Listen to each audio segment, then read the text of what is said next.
Hey, it's Dr. Birchler of Chirohouse Spine and Disc Center. This video is going to be on what's called S1 nerve root radiculopathy, kind of big word, but basically a problem in the very bottom of the spine of the lower back. Commonly a disc, though, could be other reasons, and it kind of squishes and pinches one of the nerves called the S1 nerve root that goes down the leg into the calf and to a section of the foot. And this is commonly seen with disc herniations, bulge discs, badly degenerative discs, types of stenosis, things like that. So what this picture shows here is some of the nerves that are commonly affected in the lower back. And this S1 nerve here, a person will commonly have pain that they may feel like they have pain in the buttock, they may feel like it's their hip. A lot of times it's in the outer part of the thigh, or even almost like this chart shows over here, like down the back of the thigh. And then it can be down the back or outside and back part of the calf. A person may get cramping, Charlie horsing in the calf muscles. And then where it shows this black area here, or the little dots in the foot, this particular nerve supplies sensation to the outside of the foot, somewhere between, say, the little toe and maybe even the smallest three toes, maybe the outside half of the foot in terms of the top or bottom of the foot as well. Some people can feel like they have a really sensitive ankle as well with this, like the outside of their ankle is very tender.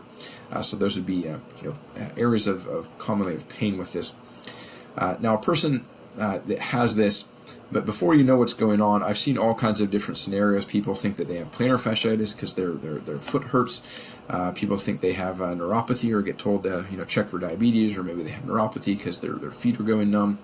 I've had people that think they have they need to take magnesium because their muscles are cramping and their legs getting Charlie horses, so they'll take some kind of minerals or things. Not that that's bad, it's just in this particular case not the issue. A lot of times the hamstrings will be very tight in a person with this problem, and so they may just think they have tight hamstrings, need to stretch their hamstrings.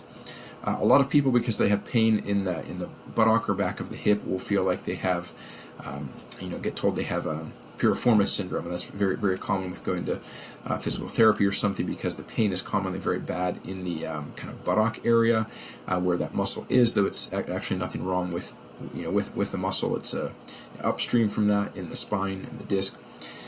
We see people that think they have an SI joint pain, which is the pelvis. It might have nothing to do with that. A person might feel like they have pain in their knee, or generally in their knee or outside of their knee. Might think they have hip bursitis because they get pain on the outside of their hip. They might think they have tight IT bands because it's sensitive on the back or outer part of their leg, and so on. We see all these ranges of scenarios, and while all those other issues might be possible in some cases, I'm really talking here about kind of misdiagnosis or estimation of what is going on in this particular case. Oftentimes a physical examination will be an important part of this to really just understand what is actually going on, because the feeling and the pain is one thing, but that nerve also controls the reflex at the calf muscle, and when you tap that Achilles tendon, the ankle should kick. And in cases where this nerve is compressed, oftentimes it's dead. It doesn't move there. It's very diminished, or it might be kind of like diminished and then delayed, or a little bit herky-jerky. Also, that nerve that comes down controls the muscle of the calf, so if a person tries to get up on the balls of their feet or tiptoes, they may have weakness, especially if they're trying to do that on one particular leg where it's affected. So that weakness of the calf muscle is involved in that as well. So when we see not only pain but also reflex diminished and weakness in the muscle, then you take it out of the realm of these other conditions, and it's all very specific to one particular nerve. And then it's like, okay, well, what's causing that? And it's commonly a disc problem in the spine, but there can be other spinal issues that cause that as well. So this would be an MRI, in this case probably a younger person where the spine looks to be in pretty good shape other than where the main problem is. And you see the big red circle here. This is a bone called L5. This is the tailbone here. And in this particular case, the disc is herniated out substantially behind the vertebrae.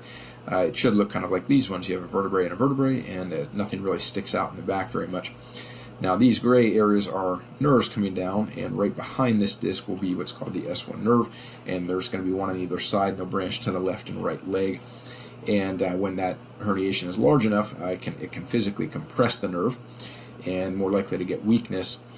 When the disc is injured, it'll swell and inflame there, just like other injured tissue, and that swelling and inflammation can cause what's called a neuritis. So like the sciatic nerve is irritated, and the person may have a whole section of the skin that's sensitive, tingling, burning, that kind of thing. And this chart shows the section of skin here. This just shows the right leg, but this approximate section of the skin, the nerve is actually affected in the low back here, and then it comes down the the kind of buttock, back of the thigh, and to the outer portion of the foot and ankle, as it shows here. And so in those cases, it may be hypersensitive, or it might feel like cold, or super sensitive to touch, or normal things just just irritated.